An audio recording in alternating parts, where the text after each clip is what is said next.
What's up, everyone? Welcome back to the Brenner Video YouTube channel. And today we're in Middleburg, Pennsylvania with Andrew Yoder, and he's going to explain to us what is the difference between a super late model and a limited late model. Biggest difference is motor.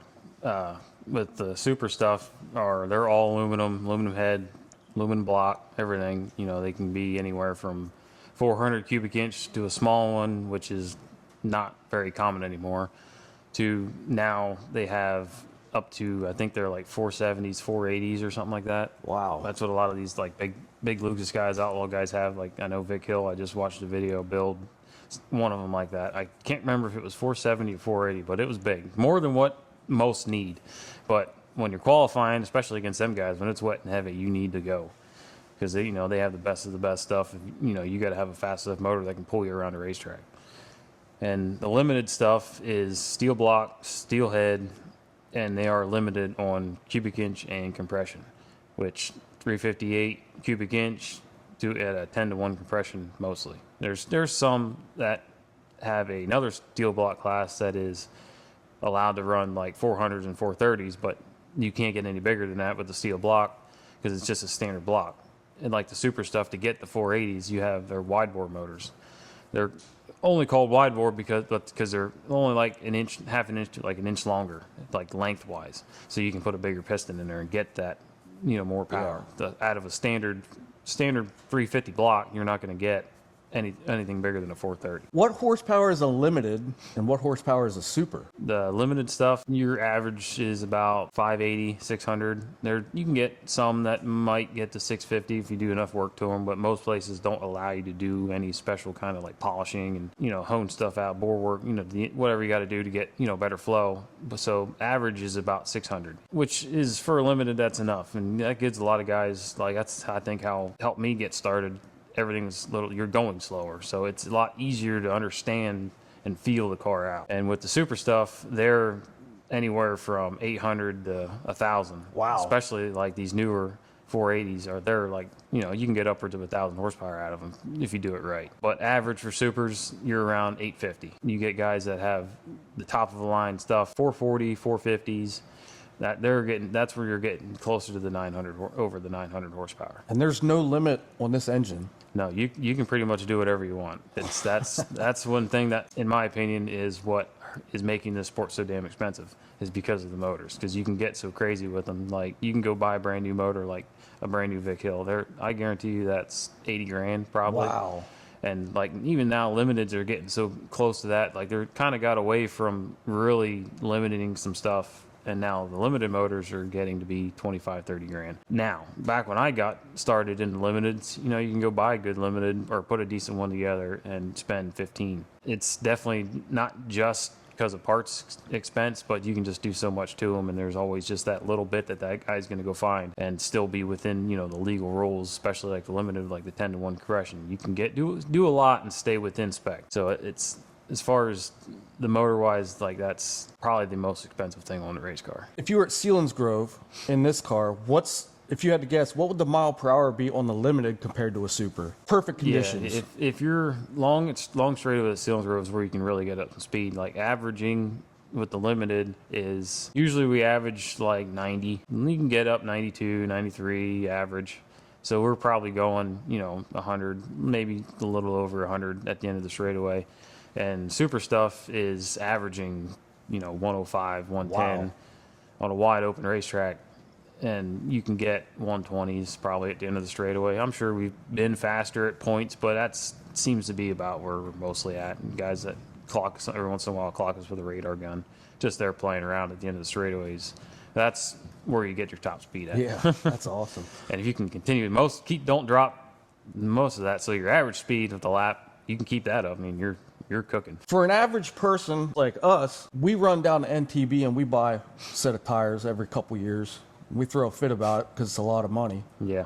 What's the tire cost for one of these cars? Now they're 220, 230s. $220 a tire. Per tire. They used to be 10 years ago when we got started, they were like 180, 190. So that was like, now they just go up, keep going up. Hopefully they put a cap on it here eventually. So when you go to a racetrack, if you don't burn up any tires like weekly. You'll probably change 1 or 2 of them out for the next week, but like you get a racetrack that's real abrasive, and you might burn through 3 tires in the heat race and 3 tires in the feature. 3 tires. So you'll junk 6 tires a night sometimes. There's even been a time I've watched tires get destroyed in time trials. You'll destroy 3 tires. Heat race, you'll destroy 3 tires. Feature, you'll destroy 3 tires. You could go through $1,200 worth of tires in one night. Yeah, that's probably like weekly racing when nothing else goes wrong as far as motor, brake, and stuff. That's the most expensive part, going to the racetrack. And then you got to count, like, you think about how many laps you put on a motor, because you got to refresh them, usually around 1,000, 1,200 laps. You can kind of figure out the dollars of how much it actually costs to go to a racetrack, just to show up and run a feature without breaking anything, without, tearing nothing up, 25, $3,000 just to show up to the racetrack. And is that even with the expense of hauling them to the track as well? Fuel, tolls? No, usually we don't count that. Just because that's, wow. I mean, some guys might, I don't, but yeah, as far as now, especially fuel prices, I mean, you go, we're only driving 10 minutes to Selinsgrove a lot of times, so it's not bad. We could fill up the truck and, go there for 2 months without having to fill up. But you go all these places, you're 3-4 hours away. Yeah, you burn a lot of fuel. So yeah, you count in all the diesel fuel, gas, whatever, and add that into it. Yeah, I mean, it's expensive, but I mean, it's one of those sports, you love it, so we do it. Yeah. And sometimes, and you're good enough and stay consistent enough up front, tracks usually pay pretty decent, especially in the super side. You can break even, and pay for your program without destroying nothing. Usually motors is like its own deal. Like, you don't usually use your winnings to the motor a lot of times, just because it's such a jump. A lot of your winnings will cover your weekly maintenance item. It'll buy you tires, usually, if you can run good, and replace some of them, just weekly maintenance stuff. What's different on these cars compared to like your regular average day daily driver? These have, independent front suspension, which a lot of cars nowadays do, but we have a 4-link rear end, and it's a floating rear. So like when in the cars you see them hiked up on the left rear, that's because like the rear is trying to crawl under the car, so it basically, the car climbs up on the bars. So we have 6 shocks on the car, 2 in the front, 2 in the left rear, 1 in the right rear, and then we have a 5th coil in the middle of the car that's like right beside me, that runs up, called a lift arm, that runs up the middle of the race car to control basically like the pinion angles, of the best way to describe it, I guess, because it rotates the rear up and down. And that controls, the 5th coil controls the acceleration load. Like, it tries to keep the rear planted. Then there's a 6th coil, which is just a chain on a spring, that controls braking.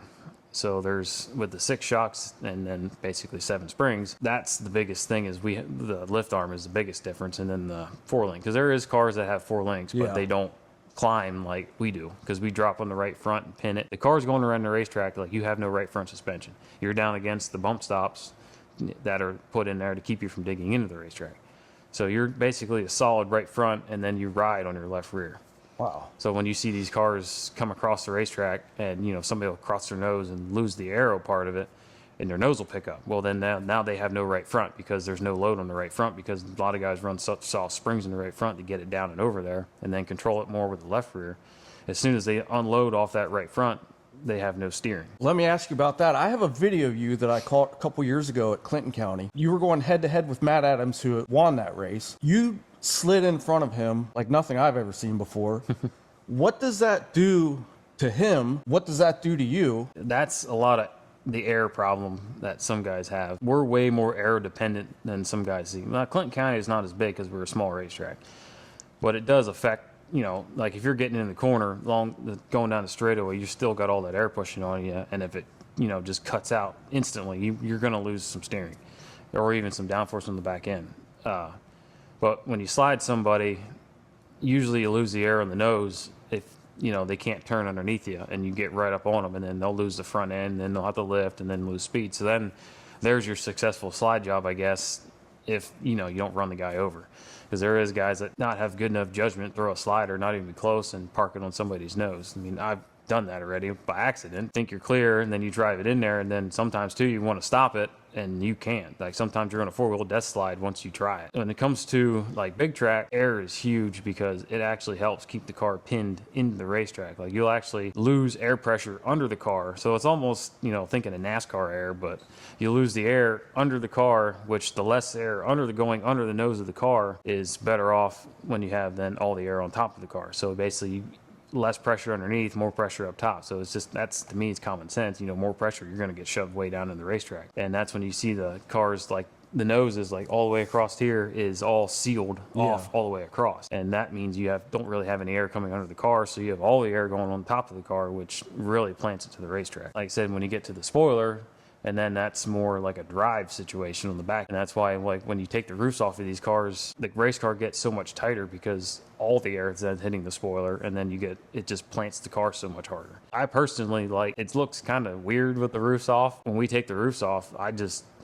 like driving it. Like, I like a tighter race car, so it just feels more comfortable to me, I guess. Yeah. People think of a dirt track, it would be slippery or muddy. Is that always the case? And is that something that you go out there, do you walk out and look at the track before you even race on it? Yeah, usually, like, I'll go to the racetrack, I'll go up and pull my pill, and then I'll go over and look at the racetrack and see how it's running in for hot laps and stuff. And most places usually are getting pretty good at, you know, getting the track where it starts out a little wetter. If it's usually at port, especially if you go out and it's a little greasy, a little slimy at first, the heat racing and the features are usually pretty good, just because then the track's hard enough that we kind of blow off the wet stuff, kind of clean up the racetrack. You know, sometimes you can make a track too wet and then it doesn't pack real tight, and then you might get blow off, and then the sun goes down, and then like the slick's off or whatever, and then the track's not knitted together tight. So every time you run on a lane, and you might have 20 guys run the same lane, then that lane's going to get clean. That threw all crumbs up across the rest of the racetrack, and then the guy that's, you know, in the back trying to pass somebody might not be able to do anything because a dirty racetrack, because it's got all the dust all over the hard surface. So it's like when you're going to concrete floor and you throw a bunch of dust down and run out across it and try and slide, you might stick to the clean polished concrete, but as soon as you hit that dust pile, you'll just take off. That's kind of the same thing with us and the slick racetrack that's dirty. You just lose all grip for the most part. I mean, there is circumstances where they're all running on a wet lane, the rest of the track's black, the bottom's really wet yet, and they're blowing wet crumbs up across. And sometimes you might actually be able to like run on it and it packs it and makes it grippy. So it almost like reworks the racetrack sometimes, and then you can make ground up then in the top. So it's different types of dirty racetracks. Sometimes it hurts you, sometimes it can help you. And if you can get like a yellow that's throwing, and you're throwing crumbs up across, guys will go up there and pack some of those wet crumbs, and then might be able to get a run to get by a couple of guys, or just get enough guys to go up there, keep it cleaned off for the rest of the night. And people think dirty racetrack were kind of being funny, but it's a difference. Like when you get a clean, polished racetrack that's grippy, you know, black, like I said, you throw dirt on there, it just makes it so hard to drive on sometimes. And that's where a lot of the tire compounds and how you cut them comes into play, because you can cut a tire to run just on like the edges, lock onto the grippy stuff, like the dry, clean, polished, like, you know, road. You can cut a tire kind of prep for dirt, because that's when we cut them like big wide grooves. It sweeps the dirt away. You know, it's like a snow tire. You know, that's why you run an aggressive tire in snow, you get more grip. So that's kind of the same idea. It gives it a place for the loose dirt to go, and then the tire sweeps it away. So you might be able to get some grip through it if you cut your tire right. So you said about cutting tires. Now, we go to a race or we walk through the pits and we see guys with grinders on the tires. Why do they do that? When you get, say we start with a new tire, they come with not really greasy, but it's just like a harder film on the outside of the tire that kind of seals the inside after it comes out of the mold. So then we'll get them, mount them, you know, size them up, and then we'll cut them. Say we'll sipe them or cut bigger grooves in them, just depending on like the race surface and what we've tried, and, you know, just to keep the tire together. But then once you cut them, well, some people cut them, then grind them. Some people grind them, then cut them. It's just kind of all preference though. But you grind it to get rid of that film. So you'll grind a tire, and then it'll actually get like sticky. So then when you go out on a racetrack, you got fresh rubber down. So then there's so many different things you can do, and there's guys that are trying to push, you know, no cutting. You basically bolt them on and go. I don't like, because in my opinion, since how close everybody is nowadays, like everybody's got good stuff, everybody's got good information, or just smart enough that can figure it out. Everybody's so close, and it's so tough to do anything. Like they're cutting a tire and picking your compound is like just your little edge maybe. I'm more on to, you know, cut them however you want, because you might cut a tire and it might shred in 5 laps, or you got that won't cut a tire or just cut it very shallow and it'll last all 50 laps beating on it. So you can run a tire and cut it too deep, run it too hard for 5 laps and it might just start chunking apart, just because the tire almost, when you cut it too deep, can fold over on itself, like where you cut it, pinch and tear, and it just then cut chunks out, blister it. I mean, it's so many different things you can do. So you get guys that are really good at taking care of their tires, might run a softer compound and be able to, like, you get a late restart and then they'll be golden, because they'll be able to pass that guy that either destroyed their soft compound or put a harder tire on, and it's not going to fire right away. If you're cutting these tires, does that change depending on where you're going or what the track is? I mean, generally, like your soft stuff, you can probably cut about the same wherever you go. But there is places that are just a dirty racetrack, period. Like, there's no ever a clean lane. Usually it just stays that real heavy dust. And even you can see the tire tracks in it all night. You might cut it, not sipe it as much, which is like taking a razor blade across it. And then you'll just groove it and cut like a 1/4 inch wide groove to, sweep the dirt away as much. And then you'll go to a place that port sealant through that'll get cleaned up like concrete, and then you'll put more sipes in it just to run on the sharp edge to give you the grip, because then you're thinking like you're almost clawing at the racetrack. Yeah, it's definitely like a general idea. You'll run the same thing, but till you get to the harder stuff, that's where you're really getting into the more sipe stuff, because then that's when you're running on the edges. Guys will play with that, right front, even the direction of the cut and all that stuff. But yeah, there's a lot to it. If I have a limited late model and you have a super, could I compete with that car at a smaller track, let's say? Yeah, there was a couple times I ran my limited against the supers at Clinton County and ran really good. Actually, we almost won the 5,000 to win show that they won in 2017. 2016, we almost won the big race with my limited car, because the track was so slick. It's smaller, completely slick, like driving on ice. So I could use most of my motor being cut on horsepower, and these guys that had the bigger motors, even if they choke them down and restrict them, I could still use most of my motor. So all my torque out of the motor, like all that is all still there. And like if you choke down a super, you might lose 30%, you might choke it down 50%, cut it in half. So yeah, when it comes to a small track, it's a lot easier. When a big track comes around, there is circumstances where a limited can compete. I don't want to say it could probably win. I'm sure it could in the right circumstance, but when you're racing on a big momentum racetrack, easier to have a super, because if you get messed up, have to lift or whatever, you lose ground, you could make up that ground faster, because the car was just so much faster.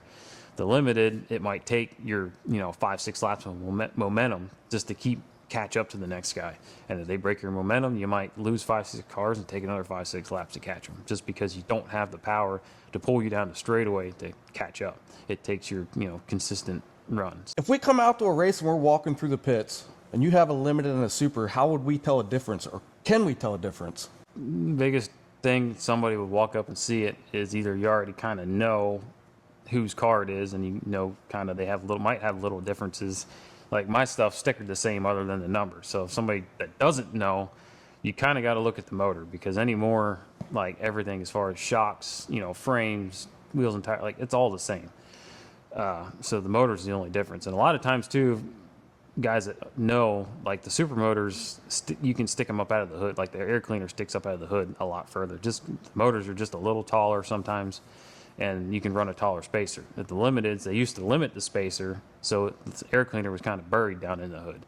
But like now, you're allowed to run any spacer you want. So you can run a 2-inch spacer. Your air cleaner might stick completely out of the hood, and then run a tall scoop. So I mean, just looking at the cars, anybody that doesn't know, you ain't gonna tell. I mean, if they're sitting there idling, warming up for hot laps, you can smell the difference, because we run 2 different sets of fuels.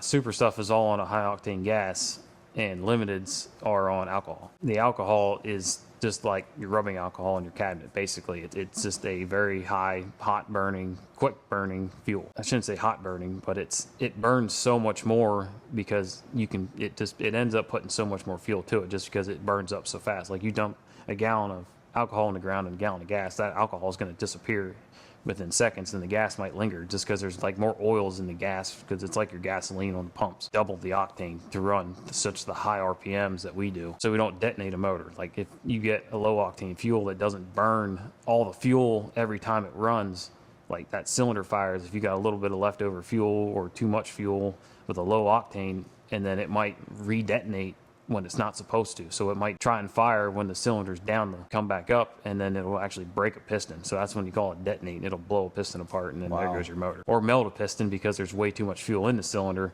burning way too hot, and then you'll melt the aluminum piston and then junk another motor. For someone that might not know, how long does an engine last on one of these? Do you have to take it out every couple races or every season? Usually you can run, if everything goes good, we'll probably change valve springs halfway through the year, depending on how many races you run. It's about 500-600 laps. Usually you pull them out about 1,000-1,200 laps. And when you don't, like say you just have a brand new motor, you'll re-ring it, valve springs, you know, seals and stuff like that, just general wear items, and rebuild some bearings. You know, something happens after a couple years. Usually, you know, you might get a new motor, freshen it. Maybe the next time you'll put all 8 pistons in it, and new bearings and stuff like that too every time. Cams. I mean, there's a lot of stuff in a motor that can go wrong.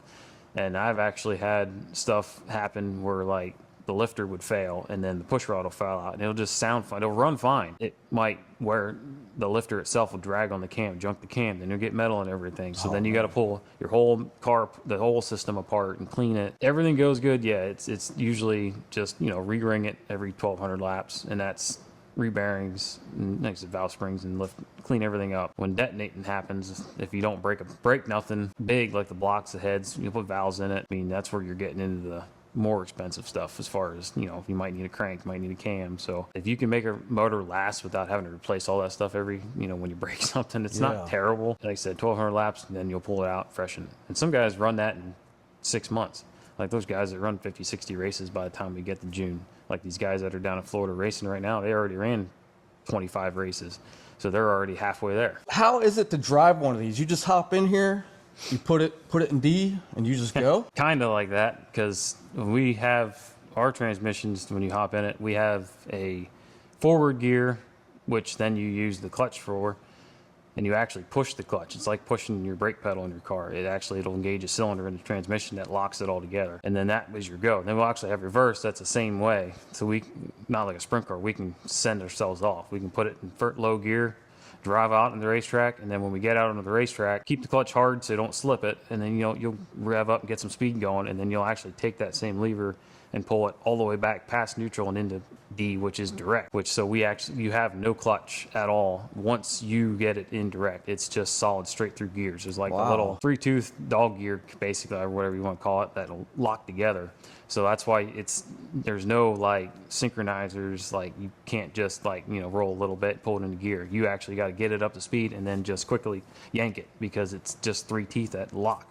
So you can't just like stare and lightly pull it. You just got to yank it in. And then so once it's in direct, then that's it. Like get your foot off the clutch and put your foot in the brake and use it to race, because that's all you got. You don't have no extra, you can't push the clutch and coast or nothing like that. The clutch is dead. Wow. So once you're in high gear, basically, then you're like a sprint car, because that's it. You have in gear, you're done. So then you're direct from the motor through the tranny, through the drive shaft to the rear, like that. So you can't change gears like how you're driving down the car. You'll start first, second, third. You know, you go through all the gears to get up to speed. We had it direct, and we have one speed, because we change our rear end gears. Like the rear itself. Yes, for each different track, we can change gears. Like say your general rear is, you have the pinion where the drive shaft hooks. There's a shaft that goes through the rear into the back cover. You can pull a cover off, and then in the back, you can put 2 gears behind it. And then that shaft connects to the lower gear, and then there's up on top of that one has another shaft that goes in that is driven by your ring and pinion itself. That then drives your wheels. So you can change those back 2 gears anywhere from, you know, you can go all the way down to say your rear is a 486, you can go all the way down to a 486 heads up, or you can flip the gears and then you can go more. Or you can go all the way up, like, you know, like a 700 gear, like a 7.0, which for little tracks, that's a really high gear. So you can spin, you know, you change the gears per track to keep your RPMs at like peak RPM, where the motors should run for max performance. And that's why we change gears. So you just keep a bunch of those gears with you when you go to the track? Yeah, usually you have the tracks we go to, we got like 5 or 6 sets. You know, might, even some nights have a really, really slow racetrack and it's really slick. You might actually take a little gear away and try and, you know, lower that rear end so it's not so high. So when you hit the gas, it dogs it a little bit. Like it'll make it harder to spin the tires. If you have a high gear in it, you can spin the tires like instantly. So that's why there's a million different reasons you can change gears, but usually you put a gear in because we already tried it and we know what works. So you run the same gear about every week when you go to the same racetrack anyways. That's a lot of experience of working on the car and knowing, just going out and trying stuff. And that's the same thing with adjustments on race cars. A lot of guys don't really know. They might have a guy that helps them or pay a guy or whatever. But like us, my dad's been in it long enough. He understands it. And like, we kind of generally know what change does what, like tight, loose, middle of the corner, beginning of the corner, end of the corner. We kind of already got an idea what change does what. If you say you change something for your exit, you need to be looser on exit or tighter on it, whatever. If you change that might affect your other part of the corner. So you got to kind of play and figure out like the happy medium. Like you get a really good balanced race car. I mean, it's just a dream to drive. Like there's already been times like, everything's been perfect. Suspension, gear, all the adjustment. And like, I'll go down here to Selinsgrove and the car literally will drive itself. Like I could be going down the straightaway. I'm holding it. I could let go of the wheel almost, and the car will literally just drive itself down into the corner and stay there. That's a really well-balanced race car when it wants to go that way, and then even when you're on the gas, the car just wants to go wherever your front wheels are pointed, and you have all full control. I guess like your $1 million race car, it's just such a dream to drive, and usually that's when you have a car that can win a race against a guy that might have just getting a little tight, might have to drag the brake or whatever just to keep his car under him. When you're sitting in these cars, you're down in there. There are no mirrors on these things.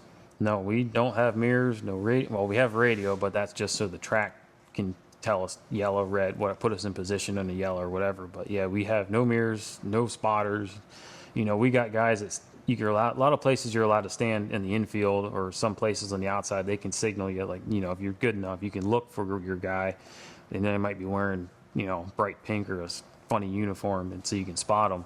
They can give you like hand signals, like, you can learn sign language, and, somebody knows, you're doing what signal means what, move up, move down, you got a guy behind you, they'll tell you how far. But other than that, like, you kind of use your judgment, hearing, it's because you can't turn around, turn right. We got full containment seats now, kind of locked into one position. You got a little bit of movement, but for the most part, you're like paying attention to what's out in front of you. With the headrest, it's hard to see out the right side because you can't turn your head to the right.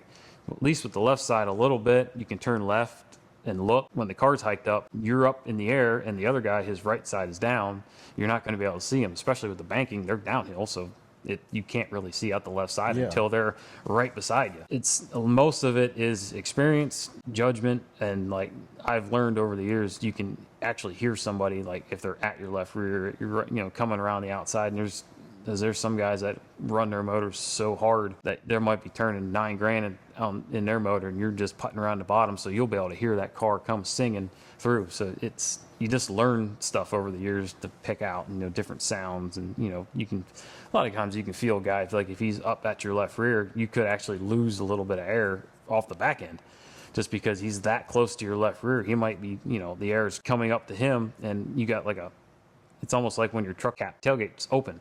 The air is just kind of flowing out, and you shut it, and you ever watch like videos, they show you how the air moves in your truck bed. Well, when it's coming back the side of your race car, and you got somebody that's just off to the side, it's like an air dam, so it kind of does the same thing. So it could actually suck you around, or kind of like NASCAR, when somebody they drive by each other, sometimes it sucks the air off the right side of the race car, and they spin out because they lose all the air on that side of the car. Now that's rare for us, but the air, coming across your nose, that's where the biggest as far as that is. So, with all that being said, we have learned a lot. To follow Andrew, go to Andrew Yoder Racing on Facebook. We really appreciate you having us out. It's a lot more than someone might think it is to just jump in one of these and go.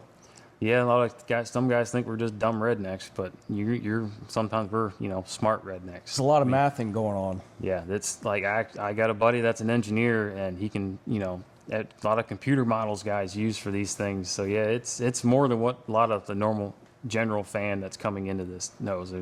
Fans that understand it understand more when the racing's really good.